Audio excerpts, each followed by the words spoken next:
Uno de los temas más comunes que vas a encontrar en inglés es el present progressive. Es muy común porque es demasiado utilizado. El present progressive tiene muchas intenciones o muchos usos. El día de hoy nosotros nos vamos a enfocar a la intención de cuando está hablando tal cual en presente. El present progressive lo vamos a utilizar cuando estemos hablando de alguna acción que está sucediendo en este momento. Tú le puedes decir present progressive, pero también lo puedes llegar a encontrar en algunos libros como present continuous.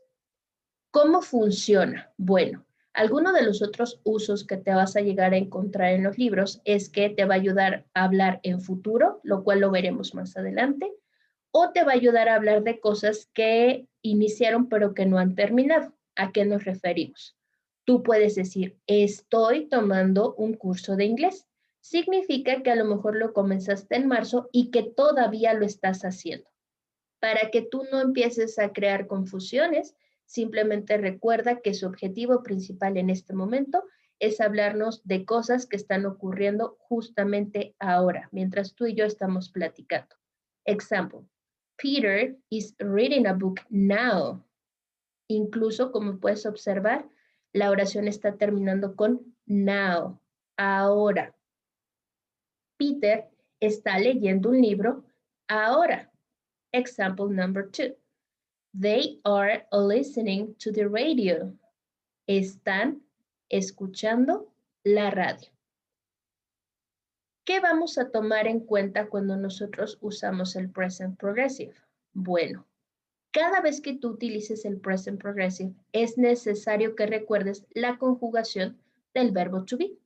En afirmativo, nosotros tenemos am, is, are, los cuales tienen una contraction que la puedes observar aquí en la pantalla. Recuerda que las contractions son muy útiles cuando hablas. Sí las puedes utilizar cuando escribes, pero se te aconseja omitirlas cuando estés hablando o escribiendo de una manera sumamente formal. En el caso del negativo, tú tienes am not, is not o are not, los cuales también tienen su contraction, que vendrían siendo am not, isn't y aren't. Puedes utilizar cualquiera de los dos, reiterándote que todo va a depender de la formalidad que estés utilizando en ese momento. El present progressive necesita un sujeto, necesita la conjugación del verbo to be que tú requieras en ese momento y lo que él tiene como característica es que todo verbo después de am, is o are tiene que llevar ing. A esta terminación se le dice ing porque se está deletreando en inglés. I, N, G. En español sería ing. ¿Cuál es la intención de esta terminación? Pues decir ando o endo, jugando, cantando, bailando, escribiendo y decir. El ing es muy fácil de utilizar. En cualquier verbo, la regla general nos dice que lo único que se tiene que hacer es escribirlo, agregarlo al verbo que estés utilizando en tu oración. Example, he is working on a new project. Está trabajando en un nuevo proyecto. Tienes el verbo work y lo único que hiciste fue agregarle ing. Te reitero, esa es la regla general. La mayoría de los verbos lo siguen. A continuación, te voy a presentar algunas otras reglas, porque como todo, siempre hay casos particulares. ¿Cuáles son las excepciones que nos podemos encontrar? Bueno, la primera que tú vas a encontrar es que si el verbo que estás utilizando termina con la letra E, tienes que quitar la letra E y ahora sí poder colocar el ing. Example, tienes el verbo make, que significa hacer.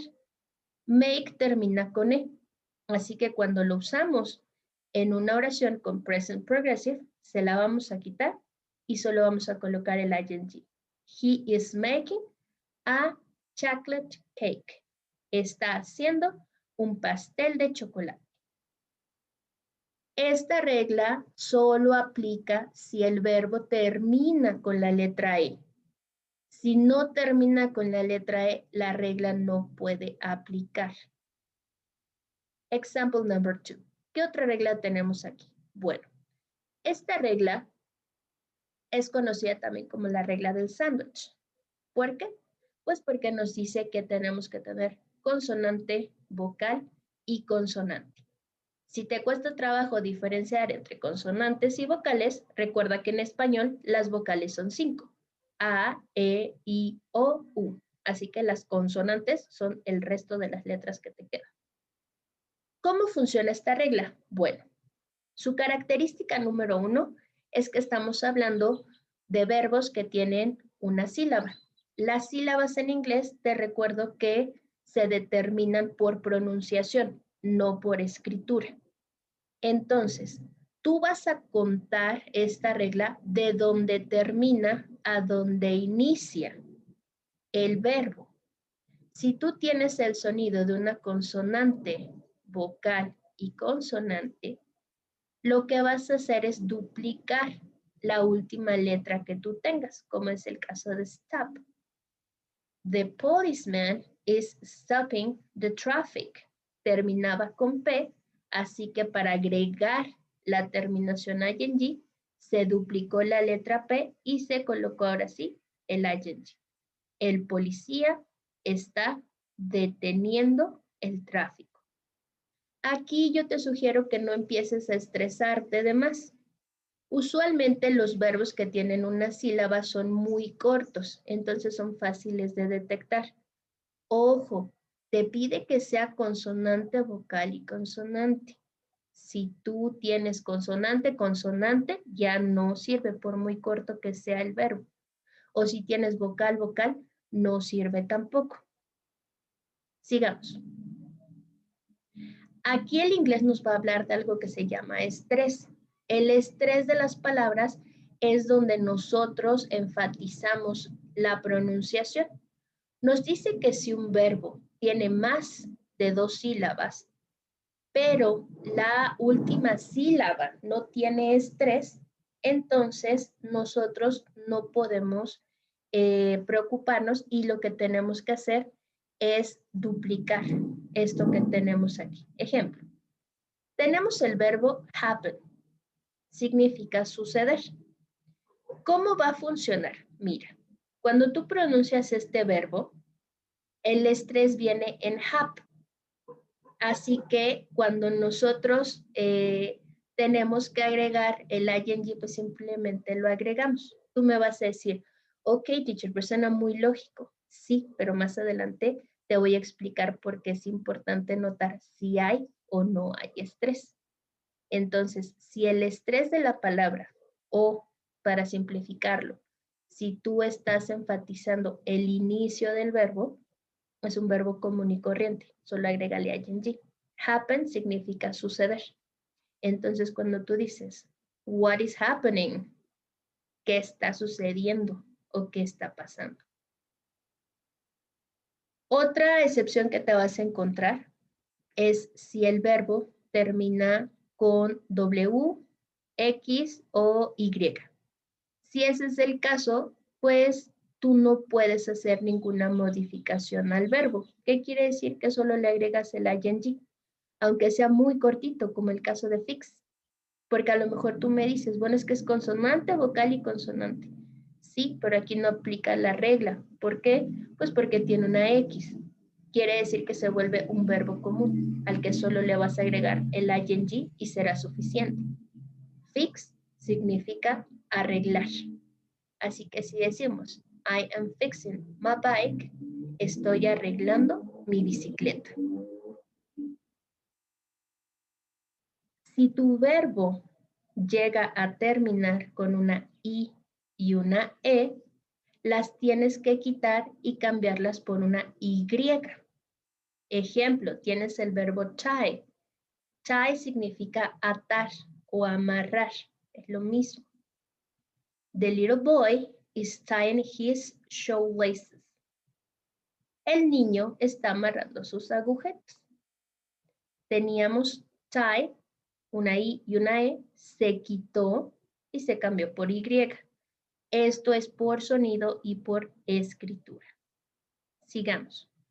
Hace un momento nosotros estábamos hablando de que dónde estaba el estrés de las palabras. Decíamos que si el estrés estaba al principio, era un verbo común y corriente. Pero si el estrés está al final del verbo, se tiene que duplicar la última letra que tenga, como admit, admitir. He isn't admitting his fault. No está admitiendo su culpa. Aquí en admit, el mit es el que lleva el énfasis, es el que lleva el mayor sonido. Yo te sugiero que practiques mucho porque no hay una lista donde te digan cuáles son los que entran en estas reglas y cuáles no. Así que tu mejor herramienta es la práctica. ¿Qué va a pasar si mi verbo tiene una Y al final? Bueno, no pasa nada, solo le agregas una ing. Es importante que lo conozcas porque a veces cuando ves la Y la quitas y pones el ing. Quiero decirte que no es necesario. Si tu verbo termina con Y, solo le colocas el ing y es suficiente. Ejemplo, the airplane is flying around the world. El avión está volando alrededor del mundo o por el mundo. Terminaba fly con Y, pero no hiciste ningún cambio. ¿Qué va a pasar si tenemos dos letras E al final? Bueno, tampoco pasa absolutamente nada. Esto te lo estamos comentando porque hace ratito dijimos que si terminaba con una E se lo quitabas, pero no aplica si son dos letras E. Si tienes doble E, no lo puedes tocar y nada más agregas el ing. Entonces, como puedes ver, hay muchos, lo que aparece aquí como spelling exceptions, son solamente algunos tips que tú debes de tomar en cuenta. La mayoría de los verbos solo es agregarles el ing, nada más. Lo más común que te puedes encontrar son los que terminan con la letra E, los que son consonante, vocal, consonante y los que terminan con Y. De ahí en fuera no tienes de qué preocuparte. Te reitero, el present progressive te ayuda a hablar de cosas que están ocurriendo en este momento. Así de fácil y así de sencillo.